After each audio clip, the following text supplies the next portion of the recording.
Hi, my name is Brandon, and I'm an alcoholic and addict in recovery. Now, if I'm honest with myself, I came into recovery because I felt broken. Just to simplify things, I felt broken, and I wanted to be fixed.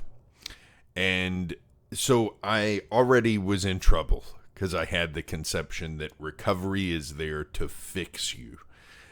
And that's a misconception that unfortunately put me in a position for a while that made me doubt that recovery was working. Before I get too much into that, I want to read something from Tommy Rosen's Recovery 2.0, where he talks a little bit about this phenomenon, because I think a lot of us in recovery have this perception coming in that we're going to be fixed, that everything's going to be good as long as we do the 12 steps, and then once we're done, we're going to be fine. And then when that doesn't happen, we feel like we've done something wrong, and maybe we'll never get to that point where we wanted to be. Here's what Tommy says about it. My back was killing me that day. I certainly did not feel like my body was my favorite toy, but I wanted to find out what that felt like. I remembered my first yoga class in San Francisco so many years before, and how moved I felt upon seeing the elegant postures the teacher demonstrated. I had always been looking for freedom in my body, mind, and spirit. I had glimpsed it when I had first used drugs, and then again in the earlier years of my 12-step work. But my addictions had only been partially dealt with, and now I was paying the price for that. I feared that I had blown it, that because of something I had missed in my development, I would never get to experience the freedom I had been seeking my whole life. I talked about this some at a meeting that I went to yesterday. The feeling that I've done something wrong in recovery, that I'm not getting it right, that was a feeling that plagued me a lot early in recovery, particularly because there were so many ups and downs for me in early recovery. One day everything would be great. The next day I would just feel irritable. I'd feel upset. There'd be something that bothered me. Something would happen, and I'd think, and I wouldn't deal with it in a constructive way. And I'd think, man, I'm never going to get this. And there were so many ups and downs, and so many times that I struggled with life early in recovery, that I felt like there was just something I fundamentally did not get and maybe never would. And that was the thing that bothered me the most, is I felt like maybe I'll never get this. Maybe I'm one of the people who just doesn't get this and ends up miserable my whole life. And maybe I just will end up going back to using. I didn't know what would happen at that point. I had to take a deep breath a lot of those times and give myself space and just tell myself, relax, which is hard for me. But I had to tell myself, relax, take it easy, and just wait and see what happens. Do the right stuff and just wait and see what happens. And thank goodness that I did that, because what I found is that early recovery is a time where your expectations don't match what you can realistically expect to happen. My expectations were that once I went through the steps, my expectations were once I stopped using, once I got sober, life would be good. I'd be cured. I'd be done. And that's not a realistic expectation. The truth of the matter is that not only am I an alcoholic and an addict who has to learn throughout life how to live, I'm also a human being who has to learn throughout life how to live. Recovery is not just about teaching us how to deal with our alcoholism and addiction. It's to teach us how to deal with being human beings. And when I look at the lessons that I've learned in recovery so far, they far outpace the lessons that I learned in my addiction. And I know that I have so much more to learn in life. But early in recovery, it was hard for me to conceive of that. Early in recovery, I felt like I was getting something wrong constantly. And so I wanted to make today's video to assure people who are in early recovery, if you feel like you're not getting it, if you feel like you are doing something wrong, or that you're not where you're supposed to be, that's a totally normal feeling.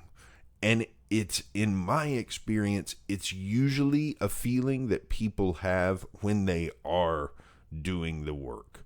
The people who don't do the work of recovery typically don't have that feeling.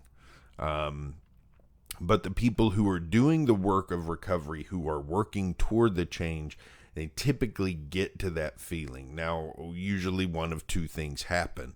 Either they keep going, or they stop and they fall off and they go back to using. So I would encourage you to use that feeling as an opportunity to reach out to other people, like a sponsor or friends in recovery, and talk to them about it. Talk to them about what you're going through. Look at whatever's happening as an opportunity to get more information about ways you can improve your recovery, and then move forward. And remember, don't focus on your entire life. Focus on what's the next right thing to do. And a lot of times I've had to do that. Because I will catastrophize things, as a lot of us do. If I'm feeling bad for half an hour, then all of a sudden I'll come up with this idea that, well, maybe I'll feel like this the rest of my life, which doesn't make any sense. But that's the way that I treat life is, if I feel really good for 15 minutes, I want that feeling to last forever. If I feel really bad for 15 minutes, I get real worried that feeling will last forever. And what we need to do is kind of separate in some ways, and I want to be careful with the way I say this, but in some ways, we need to separate our actions from our emotions, at least in early recovery.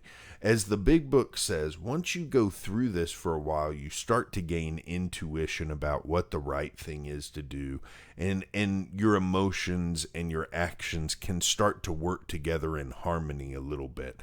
But in the beginning, I found it really important. Separate my actions from my emotions and really say, okay, well, regardless of how I feel, what's the next right thing for me to do based on the values that I want to live by in my life?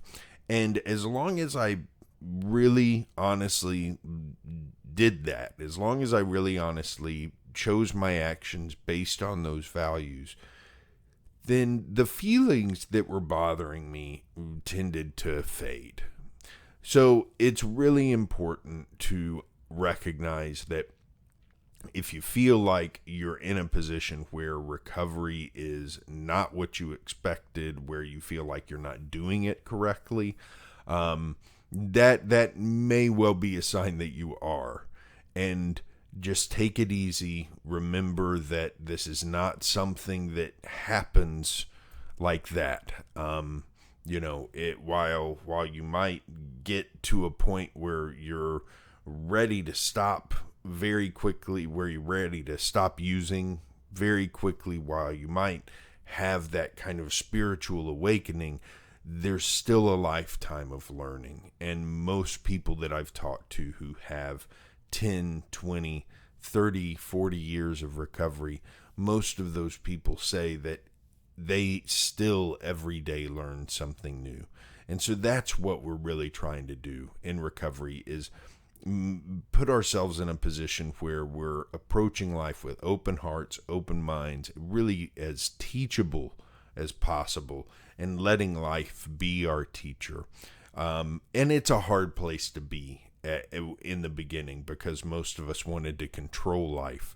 But once you do get to the point where you're ready to let life teach you, then it becomes much easier to deal with those ups and downs of life, because you look at them as teaching moments rather than obstacles or challenges. And that's where that changing perspective that I've gotten in recovery that took a while to develop. But once I did develop that, these ups and downs really got to a point where they were easier for me to process, and they also didn't make me feel like I'd done something wrong along the way. That's it for today. I'll be back tomorrow with more.